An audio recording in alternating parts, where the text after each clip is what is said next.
ನಮಸ್ಕಾರ ರೀ ಎಲ್ಲರಿಗೂ ನಮ್ಮ ಮನೆ ಅಡುಗೆಗೆ ಸ್ವಾಗತ. ಇವತ್ತು ನಾವು ಫ್ರೈಡ್ ರೈಸ್ ಮಾಡಕತ್ತೀವಿ ರೀ. ಹೆಂಗೆ ಮಾಡೋದಂತ ನೋಡೋಣ ಬರ್ರಿ.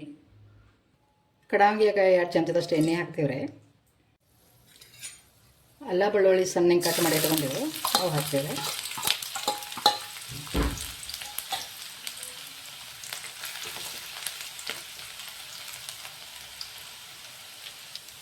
ಉಳ್ಳಾಗಡ್ಡಿ ಉದ್ದುದ್ದು ಹೆಚ್ಚಿಟ್ಕೊಂಡೇವು ರೀ.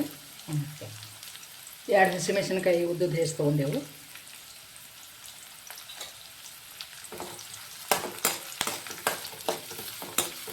ಬೀನ್ಸ್ ಸಣ್ಣಗೆ ಹೆಚ್ಚಿಟ್ಕೊಂಡೆವು. 1 ಕ್ಯಾರೆಟ್ ಸಣ್ಣಗೆ ಹೆಚ್ಚಿಕೊಂಡೆವು.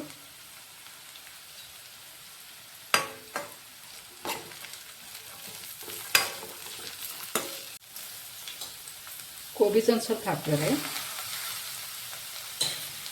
ಹುರಿಬೇಕ್ರಿ ಇವೆಲ್ಲ ಚಲೋತಂಗೆ.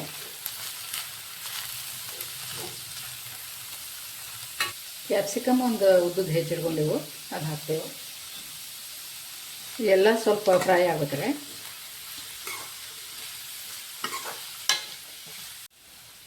ಸೋಯಾ ಸಾಸ್ ಸ್ವಲ್ಪ ಹಾಕ್ಬೇಕ್ರೆ.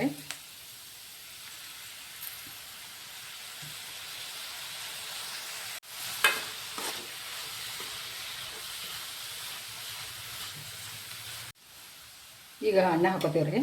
ಉದುರು ಅನ್ನ ಮಾಡಿ ತಣ್ಣಗೆ ಮಾಡಿ ಇಟ್ಟಿದ್ದೆವು, ಅದು ಹಾಕತ್ತೀವಿ. ಫ್ರೈಡ್ ರೈಸ್ ಮಸಾಲ ಮೆಣಸ್ಕಾಳು ಪುಡಿ ಹಾಕ್ತೀವಿ ರೀ.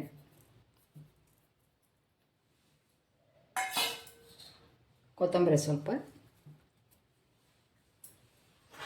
ಚಲೋ ತಂಗೆ ಮಿಕ್ಸ್ ಮಾಡಿಬಿಡೋದ್ರಿ.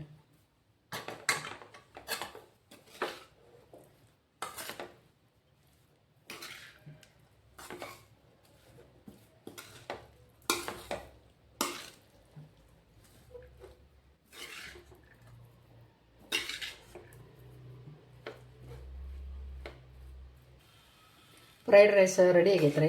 ಇದಕ್ಕೆ ನಾವು ಉಪ್ಪು ಹಾಕೋದು ಹತ್ತಂಗಿಲ್ಲ ರೀ, ಸೋಯಾ ಸಾಸ್ ಹಾಕಿರ್ತೇವೆ.